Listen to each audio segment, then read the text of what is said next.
unabashed, the most unpredictable, becomes a headline, the most volatile, outrageous behavior, unsubstantiated narratives, a battle of personalities. Welcome to Grant Tamasha, a co-production of the Carnegie Endowment for International Peace and the Hindustan Times. I'm your host, Milan Vaishnav. This year, the nonprofit Educate Girls became the first Indian organization to ever receive the Magsaysay Award, often called Asia's Nobel Prize. The foundation recognized the group for its groundbreaking work enrolling out-of-school girls, improving learning outcomes, and shifting social norms in some of India's most underserved communities. It's a remarkable milestone for an NGO that began in rural Rajasthan and now reaches millions of households across the country. My guest on the show this week is Gayatri Nair Lobo, the CEO of Educate Girls. She has more than 25 years of experience across the consulting and development sectors. Before joining Educate Girls, she led the ATE Chandra Foundation and the India School Leadership Institute. She has also held senior roles at Dalberg Advisors and Teach for India. To talk more about the challenges and the opportunities surrounding girls' education in India, I am delighted to welcome Gayatri to the podcast for the very first time. Gayatri, thank you for joining us and congrats on this huge award. Thank you, Milan. Thanks for the invitation to be on your podcast, but also for the wishes. So I want to start with the big news. I mean, tell us a little bit about how you found out about the award, and how did you and the entire team, how did you kind of take this information in? So funny story, as one would imagine. So you can apply for this award. In fact, applying for the award means you're automatically cancelled. Right? So it's not something that we were expecting. Our founder, Safina, she got a call. Or rather, she got a text saying, hey, want to talk to you about your data. It's not a number she recognized. It was not a country code she recognized. And so she ignored it. She got another text. And then she said, it's Saturday. Let's talk Monday when the office is open. And then the person on the other line said, I just need 10 minutes. Please answer your phone. So then when she answered the phone, it was actually Susan, who's the president of the Ramon Magsaysay Foundation, who then, shared the news with her and then said, you can't tell anyone. It's like, here's this massive news. Don't tell anyone. Exactly. So she did get permission to tell me as CEO. So I get this calendar invite, which says confidential on that weekend. So you can imagine the entire weekend, I'm thinking, oh my God, what did I do? I've screwed something up. You're like going to get a pink slip and this is it. You're done. You're fired. So I've done something major that I checked with my assistant. I said, do you have any idea what this is about? And she's like, no, I have no clue. I just see this on your calendar. Anyway, come Monday morning, I get on this call and Safina's like, turn your camera on. I want to see your reaction. And I was like, that's a strange request. But yeah, it was just incredible to hear this news. And then keeping it from the team was really hard. We had to go a month and a half without telling anyone. But on the day of the announcement, which is 31st August, Safina just sent an email, or text actually, a WhatsApp message to all our employees across the country saying, I know tomorrow is Sunday, and I've never asked you this before, but please come to office at 9 a.m. with your entire family. And they all did. Everyone showed up. I was in Kochi then. Well, you and I were together, so you did not show up. And I found the news with the rest of the world on August 31st. Yeah. So you can imagine how I went through that entire conference not telling anyone what's happening the next morning. But my kids and my husband and my father, they all showed up to the office with everyone else. And it was fantastic. I mean, I felt so much FOMO being online with everyone else in office, but it was an incredible celebration. And even though the announcement was in English and a lot of our field teams don't speak English, they recognized the logo, they recognized the name. So there was an absolute eruption of celebration. And tell us a little bit about, I know you just had the kind of award ceremony. I mean, where was it? What was it like? I mean, you mentioned when we were just chatting before we turned the recording on that it was very regal. I mean, paint us a picture. It was very ceremonial. Safina and I had to be there the entire week. But the actual ceremony was on the 7th of November. And this is where? In Manila. In Manila, in the Philippines, in this beautiful metropolitan theater. And it was packed. and not because of us. There was another wonderful awardee from the Philippines who had a following. So the audience was packed. It was live streamed, but it was very solemn, very meaningful. I think my biggest job on stage was to not break down into tears because it was just so moving. Seeing pictures of Educate Girls and a video that they made that we had never seen before. And actually, for me, most touching was we managed to bring about 30 of our staff members and field coordinators, Team Balika volunteers, learners, and they were sitting in the audience. And I said, if I make eye contact with any one of them, I'm going to break down on stage. But just bringing them there, we had, Air India sponsor a few tickets. We had other people jumping in and sponsoring these girls so that they could come and join us. It was just incredible to have everyone there. I mean, this is just to give our listeners a sense, obviously people will know it's a huge award, but also a historic milestone because I believe it's the first time an Indian organization has received this award. And I just want to ask you, what does it mean for Educate Girls? We're going to talk more about your mission in a second, but kind of both practically, but also at a kind of meta or like symbolic level. So it comes with so much of credibility, right? I mean, the motto for the award is greatness of spirit. And the fact that it was given to the organization means it recognizes just the hardships that our girls go through to show up in school every day, the kind of greatness of spirit the families have to show where they go against all odds to send their daughters to school. Our donors, our donor number 1, donor number 2, donor number 3 are all still with us from 2007 until today. So it was, I think it's so special that it can be shared with everyone.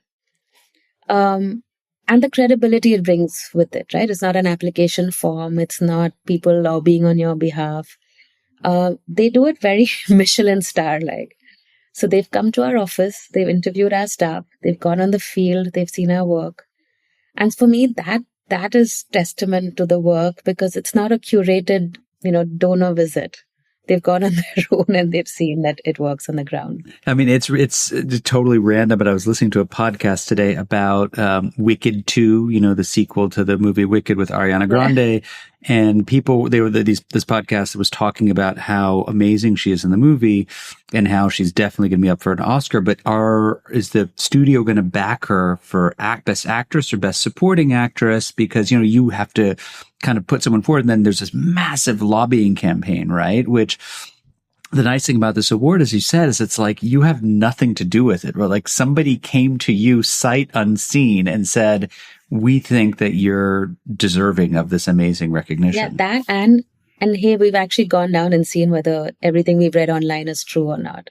That gave me goosebumps, right? I was like, wait, they met our goals. So you didn't think we were going to be like putting you and Ariana Grande in the same sentence on this podcast, but we managed to do that. This will get me credibility at home.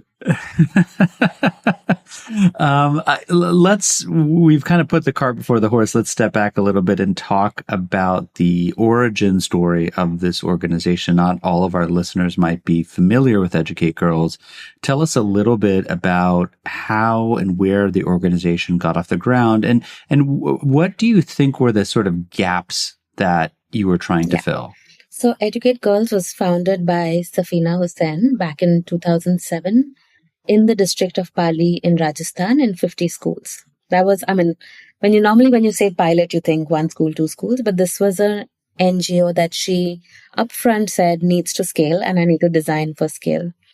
When we were thinking about where to work as an organization, Safina went to the government of India and said, this is the kind of work I want to do. I want to work on girls' education. She herself had a break in her education. And so this was something that was deeply meaningful. We were given a list of districts which had the greatest gender differences. And Rajasthan, unfortunately, at the time, had several of those districts. And so zeroed in on Pali as one of the districts where we would start in. And the idea was mainly to enroll girls into school. This was before the Right to Education Act, where there weren't actually schools. It wasn't an accepted norm that both boys and girls should go to school. So it required a lot of changing of mindsets, working with government, trying to figure out how to get these girls to schools close by. Come RTE, on the right to education, there were schools built in every village. And so accessing a school was not as hard, but changing mindsets it's a long-term battle. I mean, we're still battling with it. So that was really the origin. From those 50 schools in Rajasthan, we grew to 30,000 villages across the country. And today we have two programs. One is Vidya, which is for school-going children, girls, to make sure that they're enrolled in school, they stay in school, and they're actually learning in school. So we have a 90% retention rate. We do remedial learning in schools where we've done RCTs, which show, really high standard deviation of 1.25. I don't need to get into the technicality of that. We're doing well. We're teaching well. Our kids are learning. And we've now started a second program, which is for older girls. So a lot of the schools, while there are schools now in the villages, most of them end at grade 5 or grade 8. Beyond that, they need to go to a senior secondary school or a secondary school, which is sometimes, 5 kilometers away. So for every 100 schools, there are 20 secondary schools. So girls drop out. So what we're trying to do is help these girls do their exams through what is called an open school system. So it's kind of like distance learning, but it's much more accessible. It's a lot more adhered or rather designed for people who've dropped out of school. I want to sort of try to give a picture of the environment in which you work. And when you read the Magsaysay Award citation, we'll link to that because it's really powerful actually just to read the citation. It paints this picture of kind of a familiar picture in a way of India's contradictions, right? You have this amazing, fast-growing economy, rising affluence, alongside very deep and entrenched inequalities, especially for girls and especially for rural girls and for tribal girls in particular. I wonder if you could just say a word about the girls you're working with, right? I mean, how do their stories fit into the kind of larger India story, or in what ways have they been sort of left behind? And that's kind of what you're trying to remedy. Yeah. So they have definitely been left behind when it comes to India's progress, India's development. And I mean, if I think of it from an India point of view, if 50% of your population isn't meeting its potential, then imagine what more can be done. Maybe I can, give you examples of some of the girls I've met.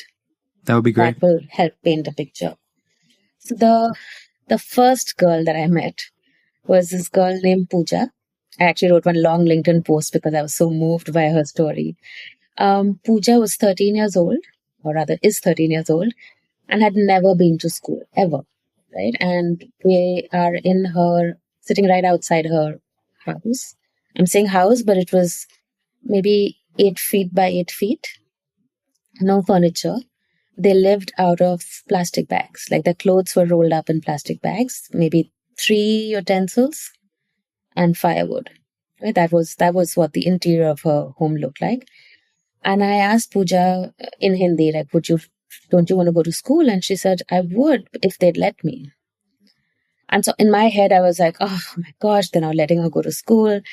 So we started speaking to the parents and realized that the parents were migrants who worked on a farm in another state. So for 9 to 10 months of the year, they're not in Madhya Pradesh where we were. They had to migrate to this other state. They'd work there. They'd take their 3 daughters with them. Pooja was the oldest of their daughters. And he said, of course, I want to send my daughter to school, but how? Like, I can't leave her here alone. It's not safe. And that's when it hit me that, his is not coming from a place where he doesn't want to send his daughter to school. He's just worried about her safety like any other father would. It was just poverty. And so we were trying to figure out different ways. Can she stay with her, uncles or somebody else? And they said, no, they're all migrant laborers. We did find a solution where we were able to enroll her in a government residential school. But that I'm cutting to the end of the story, but the fact is they didn't have documents for her. Getting her Aadhaar card would have taken a few days of them missing out on work. So it was really hard. The team stepped in, of course, and got all of that done. But the only thought in my head was that if she doesn't go to school this year, she's going to be outside of the RTE purview, and she's going to go through life never having gone to school. And I have kids the same age, and I like this a thought of how different their lives are just by that sheer luck of what family you're born into. There's a huge academic literature on the barriers to secondary education and primary education. And, economists and others point to kind of demand side issues, supply side issues. That can feel very abstract.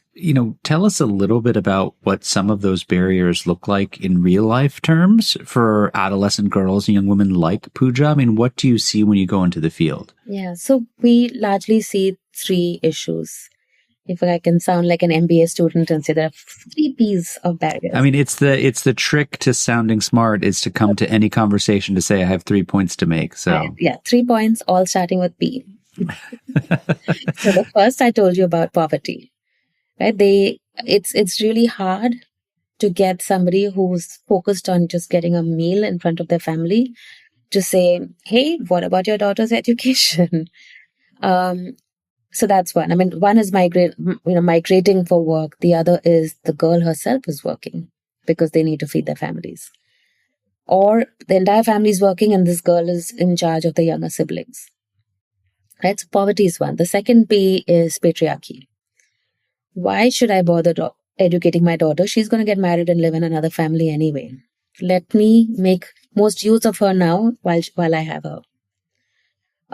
There are still enough cases of young girls below the age of 18 who get married. And therefore, that's the end of their schooling. There's this mindset that, if a girl goes to school, she's going to get too big for her boots and she's going to start, answering back. And why should I have that? So there's all of those mindset issues that I'm clubbing under patriarchy. And the third is policy. Like for school admissions, I need to have an Aadhaar card. A lot of these guys don't actually have Aadhaar cards, or they have mistakes on their Aadhaar card and they could not be bothered to go and get it changed. So our team then has to help them do that. Like I said, there aren't enough secondary schools, right? That's a policy issue. Not all states have open schools where girls can do their exams remotely, or rather their studies remotely. So those kind of policy issues, I would say, on the supply side exist. One of the big innovations, as I understand it, with Educate Girls was launching, I think it was the world's first development impact bond in education. This was back in 2015. For listeners who aren't familiar, could you just kind of, in layperson's terms, tell us what is a development impact bond and how did it change the way that your organization was able to work? Yeah. So the development impact bond, if I put it really simply, is a pay for performance contract. Essentially, you get paid if you meet your results. So you get a certain amount of money to do the work, but if you meet your results, you get an upside. There are multiple actors in this bond. One is the entity that takes the risk. So they are an investor and they're expecting a return on their investment. In our case, it was the UBS Optimus Foundation. So they put the initial capital. That money was then used by Educate Girls to do its work and to try and meet the outcomes that we committed to. There's a whole lot of details I won't get into, but we committed to 2 outcomes. One is enrollment of girls, and the other is that they will meet a certain learning standard, or they will do better than girls who are not who don't work with Educate Girls. Since we met our outcomes, but the idea was that if we met our outcomes, there would be a larger sum of money that comes back from an outcomes payer. That money, some of it goes to Educate Girls as a bonus for meeting our outcomes, but also a lot of it goes back to the risk investor with the increase in how much they've given, so that's their return. You don't have to name names, but I mean, who is giving the outcome payment, provided you meet the stated outcomes? Yeah, in our case, it was CIF, which is Children's Investment Fund. Children's Investment Fund. So they were the outcomes payer. And we had various other people who measured that we were actually meeting our outcomes. We had an RCT in place. We had Dalberg, which did the whole process, a mapping of the entire process of this so that this model could be replicated by others. We had Instiglio, who helped, manage all of our performances and document all of that. So it was like a lot of people. So it's actually a fairly expensive contract to do. We were okay since we were the ones implementing it. Okay in the sense we had to meet our targets. And I think your second question was, what did it do for us as an organization? Well, I guess what I'm wondering is, did it change the way that the organization worked going forward? I mean, what long-term impact did the success of this kind of bond issuance have? Yeah, maybe I'll just step back for 1 second on why we decided to go down this route, right? I mean, we were growing okay, we were raising funds. The amount of money that we got from this was not so huge that it made sense to go through this entire process. But the idea was to say that as we grow, and we were scaling pretty fast, are we still meeting the outcomes that we claimed that we were? And can we as an entire organization become really outcomes focused? I think the unintended impact was that the development sector started talking about outcomes much more than they did before. So I would like to think that was because of us, which was very needed, right? Because until then, I was already working in education then, and a lot of conversations with donors were around, well, how many backpacks are going to have our company logo on them and things like that. But to go from there to saying, we're going to focus on inclusion and we're going to focus on learning outcomes, I think was a big, big change for the sector. For the organization, it really helped us streamline our processes to ensure that our inputs were actually leading to measurable outcomes. So our M&E got really tight.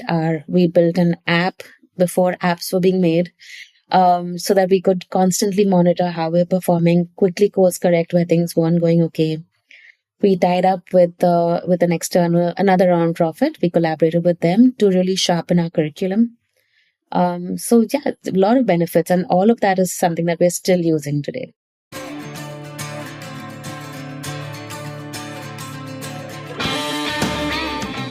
Hey, Grant Tamasha listeners. Thanks for listening to the podcast. Putting this show together each week is a labor of love, but it takes a lot of work to put out a great show every week.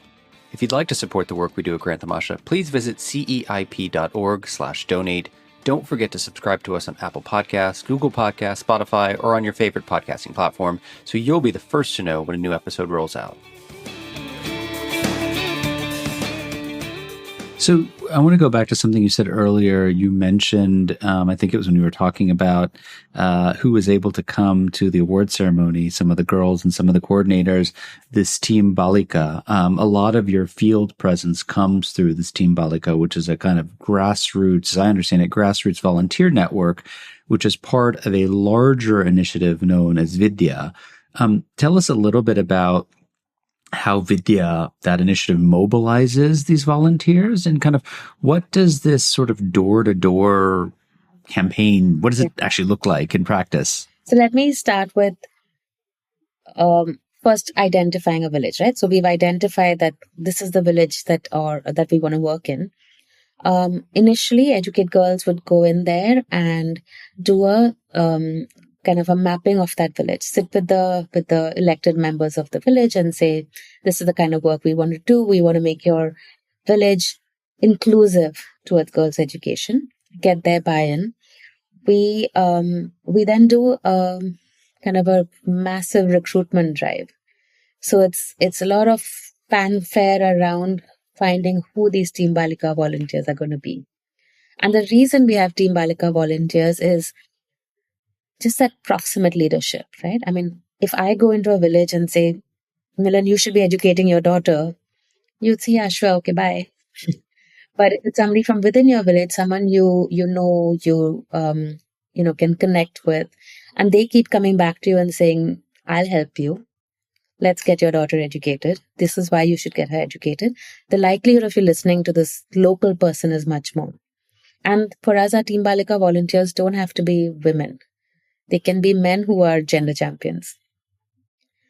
In our recruitment process, we usually would find someone who has a deep connection and a deep personal reason for wanting to do this. Sometimes they have sisters who didn't get educated. Or one of our Team Balika volunteers who's now on staff, he was married at the age of 8. Wow. 8. 8. And this is somebody who's younger than me.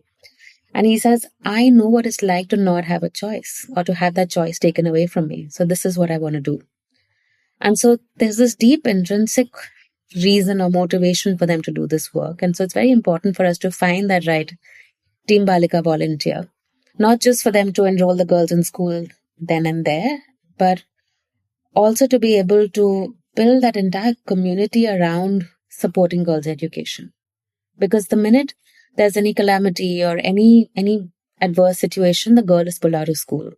But if the community is saying, hey, wait, why is your daughter not in school? Even if Educate Girls team members aren't there, that creates some kind of pressure on them to. I mean, it's kind of social sanctioning, kind of a peer effect, right? Which is if there's somebody who's in your village who sees you, who's embedded in your network, it's going to be harder for you to make that trade-off. If you have a household shock, you may think twice about pulling the girl child from school. The door-to-door part is, so we first do a survey of the entire village where it's almost like a census. So our volunteer and a field coordinator would go to every single household in that village and map out how many households in each house. And when I say households, I mean how many mothers in each house. How many of them have children? Which of those children are girls? Are those girls in school? This is entire mapping. We actually draw our logo out, which is like a girl with braids outside every house, and your little code there, which we can understand, but the household can't. To the and everybody seems to be okay with us drawing outside their houses with really prominent paint. In fact, they'll come and say, I think you missed one house there. There's no logo there. So it's symbolic, but it's also really important for us to be able to do this survey, because basis this survey, we then do our planning. So, okay, these are the households that we need to work on. Our app will actually draw out the map for the volunteer and for the field coordinator to be able to visit these households and actually have those conversations, record what those barriers are in the app. And so that door-to-door campaigning part of us is really important. Could you just kind of compare and contrast for a second you mentioned what you do with the kind of younger girls, but you also have gone beyond enrollment with another program called Pragati, which supports young women who are like between the ages of 15 and 29, roughly, through open schooling. Tell us a little bit about, first of all, what is open schooling and kind of how does this differ from your work with younger girls? So we felt the need for open schools because, like I was saying earlier, there aren't physical schools for girls to go to beyond grade 8 in a lot of the villages we work in. Does that mean that girls should stop studying? Of course not, right? So this, even as per the National Education Policy 2020, there is a provision saying that alternative means of education should be identified for these girls. What in the state of Rajasthan, they had an open school. So basically an open school is you study on your own, and at the end of the year, you come and write your exam. You can choose 5 subjects out of as many as the state offers. You can, and actually you can choose up to 7, I think. As long as you pass in 5 of them, you can get your 10th and your 12th grade credentials. A lot of states don't have that. There is a national open school, which gives girls and boys a second chance to appear for their exams. But it's expensive. And their exam centers are usually in the cities. So it's kind of not an option for our girls, right? If you have 5 exams to write, you're not going to tell your family, see you after 1 week, I need to go write my exams, right? So what we've tried to do is work with the state governments to say, let us help you build out this policy which gives girls access to writing these exams. It's worked in some states. Some states already had it, but it's kind of defunct. So we're working with them to make it accessible, make it free for girls so that fees is not the barrier for them. So Rajasthan, for example, is free. So in Rajasthan, 2/3 of the students writing the exams are girls. Whereas in the National Open School where it's paid, only 20% are girls. Right? So you can clearly see that fees is a barrier. So, and then what we do on the demand side is to actually enroll girls. So we go in a village, identify girls who haven't, finished school, create like a focus group discussions with them to understand Are they motivated to finish school? If they finish school, why are they doing it? What are they hoping to get out of it? Can they commit 3 hours a day to come together and study? So we run a kind of camp in every village with about, I would say median 15 girls in a camp. They come together and study 3 hours a day. And we've created a curriculum which allows them to study on their own. So the actual textbooks are quite cumbersome.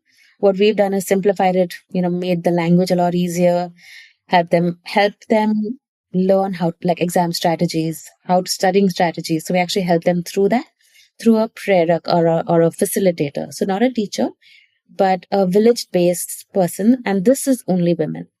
Here we only hire women because they're working with adolescent and young women.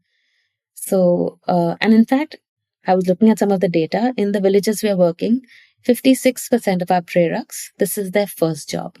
So Wow. They're educated themselves, but they've never actually worked anywhere. So this gives them that ability to then teach somebody else. But how do you deal, I'm not an economist, but when you read the kind of development literature on education, and particularly the education literature from India, there's a lot of talk, not just on this demand side issue, but on the supply side issue, namely the problem with government schools, right? You have questions of poor infrastructure. You may have lack of sanitation facilities for girls. You have this problem of teacher absenteeism, right? Which is a perennial issue. The list kind of goes on and on and on. So once you get girls enrolled in school, which is, I don't want to minimize the magnitude of that challenge, but then you still have the problem on what is the government school providing? How do you think about that part of the equation? Absolutely. And to your point, if the government's not providing what they are expecting in school, they'll drop out again. So we'll never solve this inclusion issue unless you fix that. So what we do, a couple of things. One is we work to strengthen the school management committees. So every school has to have a school management committee comprising parents. A lot of these parents are not educated themselves. Right. So there's lack of confidence. There's even like, what do I go and talk to the school about? So we strengthen the school management committee. We help them. We've actually created a very visible chart in the school where each component that the school is expected to have is pictorially represented. Against that, you would color code it basis whether they have it in school, they've applied but they haven't got it yet, or it's there but not functioning, or it's not there at all. Right? So the parents understand the color codes, the parents understand the pictures. They'll identify what they want to prioritize in terms of school improvement, and we help them create a school improvement plan, get it cleared by the panchayat, and get money to actually do that. So we've built compound walls. We've built new classrooms because there are too many kids in a classroom. When I say we, I mean the school management committees. Right. We've built girls' toilets. We've ensured that the girls' toilets have water, not just a physical structure. There's clean drinking water. So various parameters that we help strengthen. So that's on the school infrastructure side. On the actual teachers showing up, there's little we can do there. And therefore, our remedial education actually makes sure that they're actually still learning in school. In a lot of the villages that we've been working in, the teachers do show up. Quality is questionable. And so that's where our remedial learning helps, because we've been able to make it very activity based. Each kit that we send to a school has workbooks, has teaching guides, which then our either Team Balika volunteers or our field coordinators are able to deliver in the classrooms. I want to kind of ask you a bit of a nerdy question. Which is about, you mentioned several times in this conversation data and how you use data. And I was reading this piece, which you pointed out to me from the Stanford Social Innovation Review. And this was about how development organizations use kind of big data, machine learning to try and increase social impact, and Educate Girls was one of the organizations profiled. I wonder, because this is kind of all the rage now, everyone's trying to figure out like how to use big data, AI, machine learning to kind of, increase, effectiveness, a whole range of things, not least social impact. Walk us through how you're sort of using data algorithms on the ground. What has it allowed you to do that you wouldn't have been able to do otherwise? So one of the other outcomes of the DIB, in addition to the student learning outcomes, was we realized that the out of school girls are not evenly distributed across the district. So while we were going door to door and saturating every village and every district, we realized that there are these clusters where you can find out of school girls. But how do you know where the cluster is unless you've gone door to door? And that's where machine learning came in. So this was 2018 or 2017, where we had already got around 400,000 girls into school. And we said, if we continue down this path, it's going to take us 45 years to touch the 2 million mark. But if there was some way that we could predict where these girls are, we can hasten that. So we looked at the data, we looked at our data. We had data of about 1 million houses at that point. We had government data, and then we married the two. We worked with ID Insight, and they helped us develop this algorithm, which actually showed us that 40% of out-of-school girls come from 5% of India's villages. So now we have to work in 30,000 villages, and we can get to that 40%. So we made a big task for ourselves, a big goal, saying that we're going to get to this 40% in the next 5 years. We applied for the audacious prize and got it on the basis of that claim. What the algorithm was also able to do was able to tell us in those villages how many we can expect to get, how many girls we can expect. And a lot of the ground truthing in those villages then helped us, perfect that model as much as we could, so that we could be so targeted and, with precision be able to identify girls and then bring them back to school. So we did that. We completed our audacious goal this January. We also had to make sure that they were still learning, not just adding numbers and learning levels would drop. So we did another RCT, and the DIB showed a 0.3 standard deviation. Now we were able to show a 1.25 standard deviation. So our learnings actually went up despite our numbers growing up. So as of Jan this year, we touched the 2 million mark. So, sorry, just to continue on with the nerdy questions, there's a lot of debate in the development world about the use of RCTs, randomized control trials, right? I mean, it's become all the rage, has been for decades now, in economics and in my own field too, in political science to perhaps a lesser extent, but still very popular. And there's a lot of pushback to them, right? Saying that, one of the classics is, how many RCTs did China do to figure out how to grow at, above 8% for 40 years and so on and so forth. But it seems to me that in this space we're talking about, girls' education, this has actually been a very meaningful and useful tool for you to carry out your work. And I wonder if you could just elaborate a little bit on that. I mean, why have you employed RCTs, worked with academics, worked with researchers, firms like ID Insight? I mean, what payoff has there been in the way you see things? So primarily, most people think of us as just enrollment, right? And nobody is disputing the fact that we are getting girls into school. Nobody is disputing the fact that the girls are staying in school, because those are numbers you can go to every school and verify.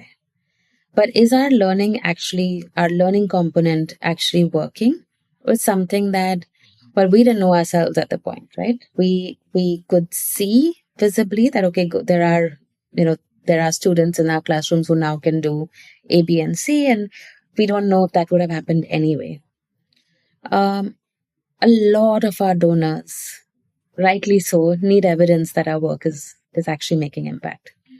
So we've done these two RCTs, not in a way that the control group is harmed in any way because we're depriving them of something, right?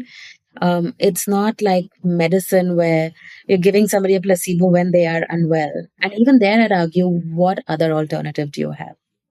Right? So my counter argument is, I'd love to know a better way.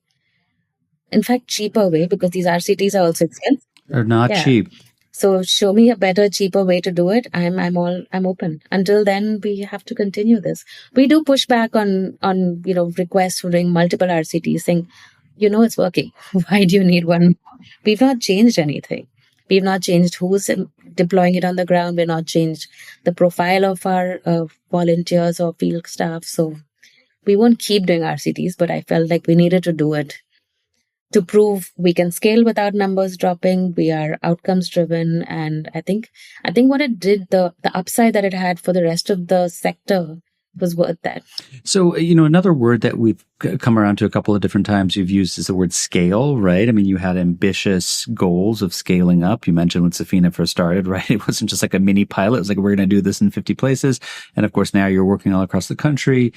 At the end of the day, sustainable change in any country, but certainly one like India, is going to require the public delivery system to do a lot better, right? Because there's only so much that NGOs, the civil society, individuals can sort of do unless they can operate at the scale that governments can. I wonder, how do you think about partnering with state governments? And as you reflect on your experience working in a bunch of different places, what makes those partnerships succeed or fail? I think for me, there is scale without working with government.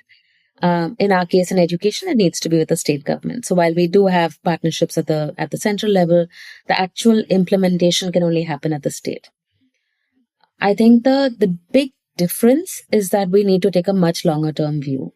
We have very little control, but it's not our team, it's not our staff, it's not our donor money that we can dictate what happens. But I feel like if we don't build government capacity to do what we are doing, then the job's left half done. We've worked with 40% of the out of school girls. For us to do the remaining 60% means spreading ourselves across the country. There's no way we can do that through being a donor funded organization. The good news is that state governments are very open to knowing what works and how they can implement it. So given our RCT results, I'm coming back to that, were good in the last one we did especially, state governments have come to us saying, hey, can you help us deploy we call it Gyan Ka Pitara, your Gyan Ka Pitara curriculum in our classrooms. So we said, we will teach your teachers to use it. We'll give you soft copies of everything and you can use it. We're not printing them out. We're not going to hire staff to teach in your schools, but this can actually be yours. In Uttar Pradesh, we've actually contributed to the work for actually older grades as well, 9th and 10th curriculum. And they've given us credit. They've given us our logo space on the textbook, but they've also checked it through their own mechanism, right? So SCRT will go through their reviews and all of that. But that's where you can make the scaled up impact. Because we've learned what it takes, how to build micro skills and micro competencies in children. And then we've deployed that to help state governments do that. The open schools, we have technical assistance units across 12 states where we're helping them either build the policy, build a curriculum that's accessible and relevant, that's not rote based, that's actually based on learning and application. We are helping them build awareness around open schools as a viable option. We're helping them find budgets in their own state governments that can give scholarships to girls. So we've built out what our offering is, and we're working with these 12 state governments. For a lot of them, going from this sounds like a great idea to this is policy can take, I'm not going to name the state, but in one of the states, it's been 3 years already. But we're not giving up. This is a long-term view. Our commitment to girls and girls' education is not going to waver because it's taking time. So in the spirit of long-term view, let me maybe wrap up this conversation by just asking you about the future. I mean, as you look ahead, what is the sort of next frontier for Educate Girls, right? I mean, as you look out at the education landscape today, where do you see the biggest opportunities? What are the biggest challenges over the, say, next 5 to 10 years? Yeah, so our 10-year goal is 10 million learners. So we have a 10 by 10 goal. It's written in front of me right now, impacting 10 million learners in the next 10 years. How we get there is largely going to be through partnerships. One with other NGOs. We're already working with about 16 partners on the ground, or 17 partners, to build their ability to be able to enhance girls' education. So these are already NGOs already working deep in communities. It doesn't make sense for Educate Girls to start and replicate their work. Instead, we just work with them. They have the ability to be able to do this work. We give them the technical assistance to be able to do a little more. But more than that, the growth's going to come from government. We just talked about the challenge of that. But given that we have a 10-year view, I'm not in a rush to push things through. We want to do it well. We want to let it take its time. But when we do it, we make sure that all components of learning for girls is strengthened. Whether it's what a study center would look like for open schools, or what a curriculum would look like, how the exam should be written. We'll work across all of that and strengthen governments to be able to do that better. So we are approaching the holiday season. It's about to be Thanksgiving as we record in the United States, and then the Christmas holidays and Jewish holidays, high holidays coming up. It's a time of giving and giving back for people who are listening on the show, either in India or outside of India, who are moved by your work and want to contribute. What's the best way for them to get involved? Our website would be the best way to donate to us. It's educategirls.ngo. If it's money, that's the best way. If you want to give us time, drop us an email. We'll find a way to get you involved, whether it's being in our villages or making reels for us, or helping us analyze our data. We'll find a job for you. My guest on the show this week is Gayatri Nair Lobo. She's the CEO of Educate Girls. It's an organization that has just become the first Indian NGO ever to receive the Ramon Magsaysay Award. Gayatri, congratulations. It's a massive honor. It's been a pleasure to talk to you. Keep up the great work. Thanks so much for taking the time. Thanks so much, Milan. It was so much fun chatting with you today. Grant Tamasha is a co-production of the Carnegie Endowment for International Peace and the Hindustan Times. This podcast is an HT Smartcast original and is available on htsmartcast.com. You can also find us on Apple Podcasts, Spotify, or wherever you get your podcasts. Don't forget to rate and review. It helps others find the show more easily. For more information about the show, to support the work we do on Grant Tamasha, and to find the writing we mentioned on this week's episode, visit our website, granttamasha.com. Tim Martin is our audio engineer. Mira Verghese is our executive producer. Additional assistance is provided by Andy Rabina. Thanks for listening, and see you next week. This was a Hindustan Times production brought to you by HT Smartcast. HT Smartcast.